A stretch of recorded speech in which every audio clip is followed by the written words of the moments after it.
রানী হয়ে সব মেয়েরাই বাবার বাড়িতে থাকতে পারে, কিন্তু স্বামীর বাড়িতে কিন্তু মেয়েরা রানী হয়ে থাকতে পারে না। আসসালামু আলাইকুম, কী অবস্থা সবার? আশা করি ভালো আছেন। আল্লাহর রহমতে আমিও ভালো আছি। প্রতিদিনের মতোই ছোট্ট একটা ভিডিও শেয়ার করবো আপনাদের সাথে। আজকে হাঁসের মাংস রান্না করছিলাম, তো ওই জিনিসটাই আপনাদের সাথে শেয়ার করলাম। হাঁসের মাংস, ডাল, তারপরে ভাত আর কি, এগুলি রান্না করছিলাম। তো এই জিনিসটাই যেহেতু প্রতিদিন ভিডিও দিতে হয়, এই কারণেই দেওয়া আর কি।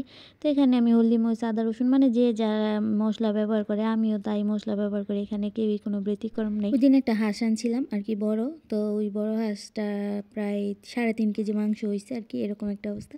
তো যাই হোক, এখানে আমি মানে 3 পোটলা করছিলাম, তো রেখে দিয়েছি। 1 পোটলা খাওয়া হয়ে গেছে, আরেকদিন আর কি করছিলাম, রান্না করছিলাম। আর তো আজকে রান্না করলাম, যেহেতু আমার ছেলে তেমন একটা মাছ টাছ আর কি খায় না, তো আমি এভাবে তো একটু আর কি এইটা খায় আর কি, হাঁসের মাংসটা খায়। তো এখানে ডাল রান্না করছিলাম টমেটো দিয়ে।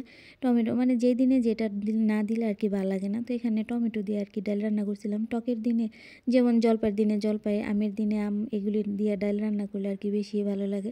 তো আমার আবার মরিচ আছে না, শেষ হয়ে গেছিলো, তো আমি এগুলি আবার বাইজা নিতেছি, একবার ব্লেন্ড করে নিব। তো আবার অনেক দিন আমার যাইব আর কি।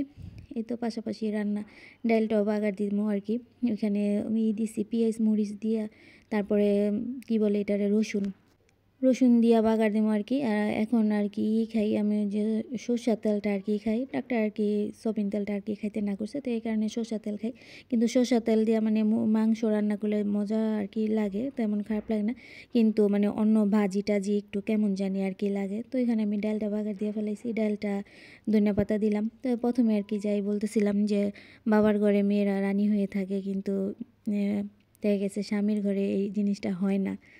আসলে এটা কোনোই না, যার নসিবে যা আছে তাই হইব। অনেকটা ক্ষেত্রে দেখা গেছে স্বামীরা অনেক বউর আর কি করে না, কেয়ার করে না। অনেক স্বামীরা এই বউর কেয়ার করে না, আবার অনেক স্বামীরা মানে স্ত্রীদের খুবই ভালোবাসে বা অনেক কেয়ার টেয়ার করে। তো যাই হোক, এটা নসিব, আল্লাহ পাক যার নসিবে যা লিখছে তাই হবে, এর ব্যতিক্রম হবে না। আমার নসিবে যা আছে, যা লিখছে, এটা আমার কাছে মানে আসবেই। আর যেটা আমার নসিবে নেই, আমি যতই চেষ্টা করি না কেন, ওই জিনিসটা মানে আমরা পাবো না, যেহেতু আমার নসিবে আল্লাহ পাক লেখেন নেই। তো যাই হোক, এখানে আমার রান্নাটাও হয়ে গেছে। শুকনো মরিচ দিছিলাম এখানে, তারপরে রসুন দিছিলাম।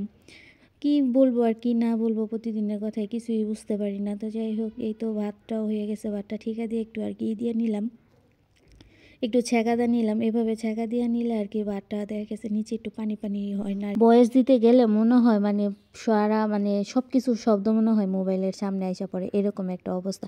বয়স দিতেছি, আশেপাশের বয়সও মনে হয় মানে বয়সটাই মনে হয় এই জায়গায় আসতেছে। কেউ গাড়ি চালাইতেছে, মানে এক একটা বিভিন্ন ধরনের শব্দ, বাচ্চারা নিচে খেলতেছে। তো যাই হোক, শুটকির ভর্তা মানে কালকে রাত ছিল, কালকে বিরিয়ানি রাঁধছিলাম ওইটা। তো সবাই ভালো থাকবেন, সুস্থ থাকবেন। আজকের মতো আল্লাহ হাফিজ।